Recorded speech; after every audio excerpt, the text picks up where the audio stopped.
even the crucifix, would be removed. How did the designers of this church know, 2 years before the fact, that Pope Paul VI would introduce a new Mass?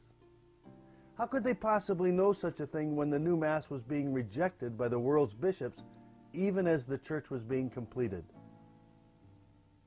As becomes immediately evident, the design of this church cannot be laid at the feet of Bonini, the Protestant consultants, or Pope Paul VI.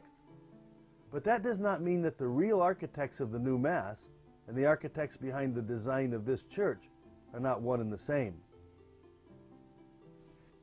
As we continue our search for those responsible for the introduction of the new Mass into the Roman Rite, we need to look briefly at some historical characters. The first of these is John Wycliffe, a 14th century English Catholic priest who was trained on the continent as well as in his native country.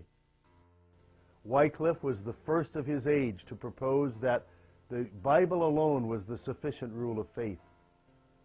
He spread his particular brand of heresy almost 200 years before Martin Luther, and he gained a following of itinerant preachers known as Lollards.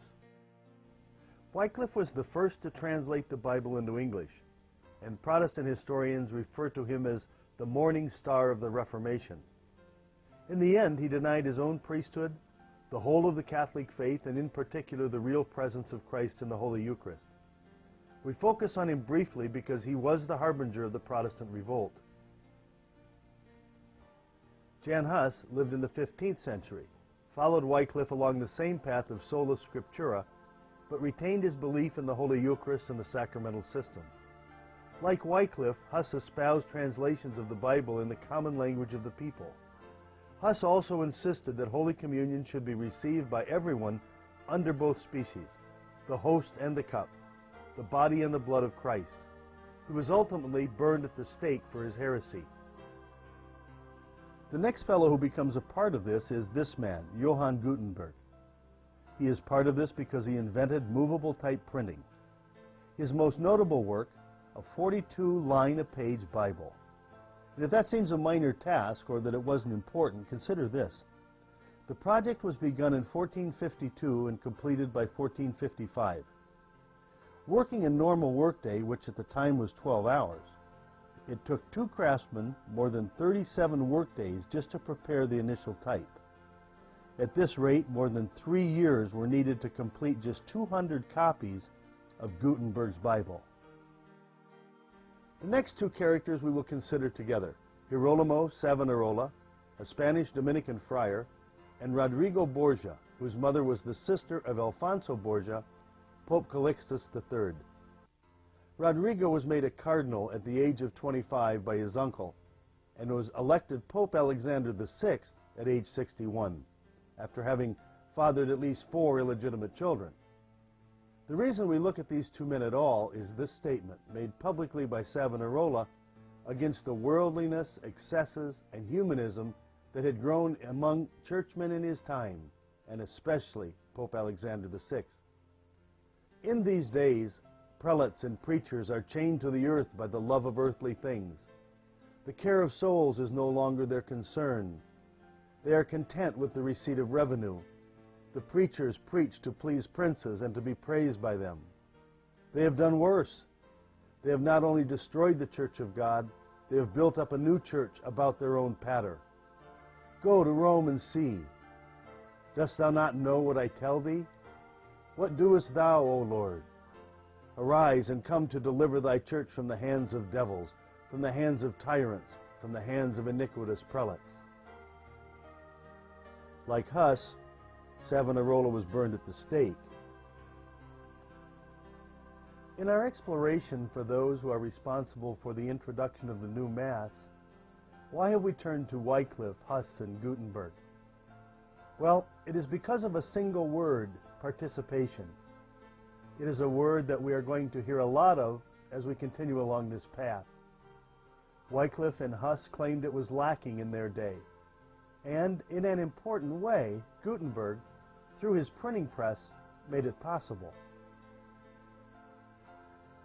As for Savonarola and Pope Alexander VI, well, They're included here merely to provide a clear example of other times of great crisis within the Church, times not unlike our own. For despite the efforts of certain men, the Church survives. And the end of the reign of Alexander VI would see the seeds planted by Wycliffe in Huss take root and grow. Not 20 years after Savonarola was burned at the stake, the German priest and doctor of theology Martin Luther nailed his 95 Theses to the door of the castle church at Wittenberg. With this act, of course, the revolt of the protesters began in earnest, and a whole procession of them followed. Philip Melanchthon, Ulrich Zwingli, Thomas Cranmer, John Wesley, John Calvin, and dozens, even hundreds of others. As I mentioned earlier, Wycliffe was the first to translate the Bible into English. Then came Luther, who, once making his break with the Church, published one edition of the German Bible after the other, as well as his own new version of the Mass. Luther, in turn, was followed in this endeavor by the heresiarch Cranmer, who, in establishing the Church of England, published his own version of the Mass in the Book of Common Prayer. All of this brings us back to where we began, with the two Masses being offered, one after the other.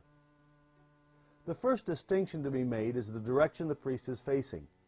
In the traditional Latin Mass, the priest faces the same direction as the faithful, as it were, leading them in the prayer of the Mass. In his book, The Reform of the Roman Liturgy, Monsignor Klaus Gamber, arguably one of the most respected Catholic liturgical experts of the 20th century, quotes St. Augustine. "When we rise to pray, we turn east, where heaven begins. And we do this not because God is there as if he had moved away from the other directions on earth, but rather to help us remember to turn our mind toward a higher order, that is, to God." Gamber goes on to explain that this quotation shows that the Christians of those early days, after listening to the homily, would rise for the prayer which followed and turn toward the east. St. Augustine always refers to this turning to the east in prayer at the end of his homilies using a set formula, converse ad Dominum, turn to face the Lord. According to Gamber, Martin Luther was the first person to demand that the priest at the altar face the people. He cites Luther's The German Mass and Order of Worship, which the heresiarch published in 1526. Luther writes, "Let all the vestments, the altar, the candles be, until they get used up, or we decide to change them. And if somebody wants to do things differently, let him do it.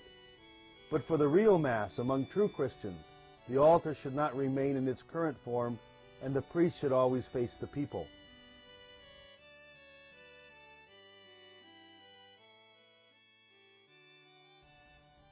That brings us to the second primary distinction to be made between the two Masses, that of the language. In nomine Patris et Filii Spiritus Sancti, Amen, in tribo auditari Dei. In the traditional Mass, the language is Latin. In the Mass of Paul VI, although the Mass was promulgated in Latin, it is said virtually everywhere in the common language of the people. In the name of the Father, and of the Son, and of the Holy Spirit. So that we might be able to better understand this, let us return to the protesters and to those who followed them. The Protestant revolutionaries were succeeded in this thinking about updating the Mass by the followers of Cornelius Jansen, a Belgian Catholic theologian whose beliefs in absolute predestination paralleled Calvin's. Jansenists throughout the 16th and 17th century, seeking a more austere mode of worship, encouraged the removal of religious objects which they considered distractions from Catholic churches. They insisted that there be but one bare altar in every plain and bare church, one Mass only on Sunday, and that Mass